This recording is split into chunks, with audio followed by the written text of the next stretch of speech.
Some pass the test, God help the rest. On this day in horror movie history, straight out of your typical high school janitor's imagination, came the 1981 film Final Exam, and I'm here to grade your papers on Slasher Sports Cinema.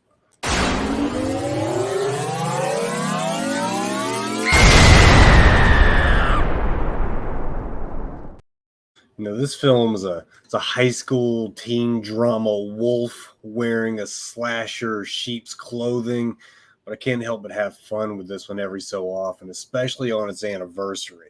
So basically, a psycho killer shows up on a college campus to slash up pretty co-eds and dumb jocks. It gets no more straightforward, right? So Jimmy Houston wrote and directed this one. He wrote a Running Scared, the Gregory Hines, Billy Crystal buddy cop chasing the drug dealer. Fun film, far cry from Final Exam in the slasher horror genre, though. This film was cast and crewed up with basically a bunch of Jimmy Houston's friends and students. So indie filmmakers have no shame. If Final Exam can do it, so can your project. Joel Rice, the guy who plays Radish, said that director, writer Jimmy Houston wanted to avoid slasher movie cliches when he wrote the film by focusing more on the young characters and less on gore and violence. Big mistake. Maybe not. But Cecile Baghdadi, this is your final girl, Courtney. I believe this might have been her first film, and there's an introduction credit at the beginning for her, so it would make sense that it's her first film. But this is the only film that Cecile ever did. She was a theater gal and was cast after seeing her in a production of Faces in the Wall at the Cornet Theater in L.A., Los Angeles. Now, one more thing about Cecile Baghdadi than you did this morning, right? And so did I, basically. But she starred in this one. She's your final girl. It also stars Joel Rice, who I just said he plays Radish. He had the line, "People are killed every day for no reason at all." A very profound line from a film so shallow that Charlie Sheen dated it for a while. We've got only about 5 acting credits for Joel Rice, but he's produced dozens of films and documentaries, including a boatload of Christmas films. It also has Deanna Robbins, all right? And the reason I want to talk about Deanna Robbins is because we are bestowing the label of Hammer upon Deanna Robbins, all right? When I tell you Hammer, I want you to remember this, all right? The Hammer is the most hottest individual in this film, all right? Deanna Robbins is the one. When I was a young man, my dad saw Sophia Loren on TV. I said, "Hey, who is that, Daddy?" And he says, "Son, that right there's a hammer. That is a hammer." So from then on, Hammer is the utmost elite level of beauty. Deanna Robbins in this film is a ball peen hammer. She plays Lisa, and I'm not here to objectify the girl.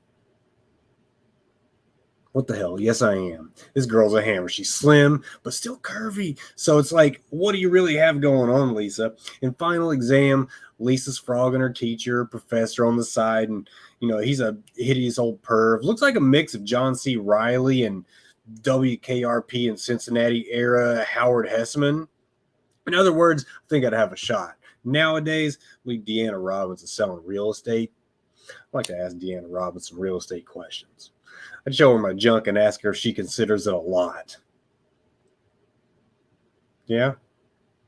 Am I going to get any laughs out of that? But hey, would you consider this a lot? Lisa, Deanna Robbins, you are the Slasher Sports Cinema Hammer Award recipient for this episode of Final Exam. And boys, we got to salute her. It also stars Ralph Brown as Wild Man. He's out of control during this whole film, using air freshener as breath freshener.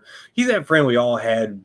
Basically, he was always in trouble or injured. You either love him or hate him in Final Exam. And you'll know him when you see him because he's wearing a football jersey with the name Wild Man on the front and back. Reminds me of when my parents used to buy me underoos as a kid. I'd always wear them backwards so I could see the design on the front. My favorites were the He-Man. But what I love about this film is there's not a star amongst them. All right, all fresh faces, never seen before, never seen again, probably, or at least not often. You ever find yourself seeing the actor and not the character in a film? Like that happens with overexposure. You don't really see Maverick in Top Gun, do you? You see Tom Cruise. You don't see, I don't know, whoever the hell Jack Nicholson plays in his movies. Does he even act anymore? I don't think he does. But you don't see these characters. You see the actors, and again, it happens with overexposure. But whoever cast this film, probably Jimmy Houston, since they're all his friends. Bravo, bravo. I dig it. Outside of the cold open, um, it takes about 50 more minutes for the next kills to start happening. So that's something I would have maybe changed a little bit. But Houston wanted to build the characters, construct a story around them rather than make it another slasher film. And I applaud that effort. I just needed more earlier. But Cecile Baghdadi should have been more applauded for this film. And, that final scene, intense. MPAA gave this film an X rating originally, but apparently the magic number was 12, not 18, because they removed 6 stabs from the film. They just pulled back and gave the R rating, and all was right in the world. But this film's worth a watch. It is absolutely worth a watch, especially on the day in history in which it was released. Its final exam, and it's available right now on Shudder.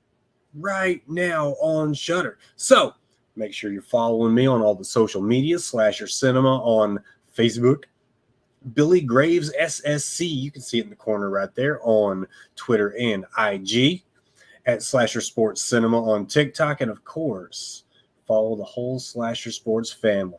We got Slasher U with Christian Rao and Steve Feck. He's got a big college football preview coming up very soon. We've got the OK Baseball podcast. Christian and Sean Doyle, Steve Feck are doing that. Suki's Honeydew Project with Suki Suburbia. You know you love her. We love her. She's the first lady of Slasher Sports. So you got to at least bow down a little bit. Whether you like her or not, you got to bow down to the first lady. But yeah, you check out those shows, and then you come right back here with me, Slasher Sports Cinema. And, I don't think you can miss a final exam. You sit down, you watch that film on Shudder, you're going to have a fun time doing it. Don't take it too seriously. You're not getting The Godfather 1 or 2. Okay, you're getting Final Exam, and it is what it is. But it is a film that came out on this day in horror movie history, and thus should receive its flowers and due reverence. So, I am Billy Graves. This was Slasher Sports Cinema, and may you drink the blood of your enemies from the skulls of their children.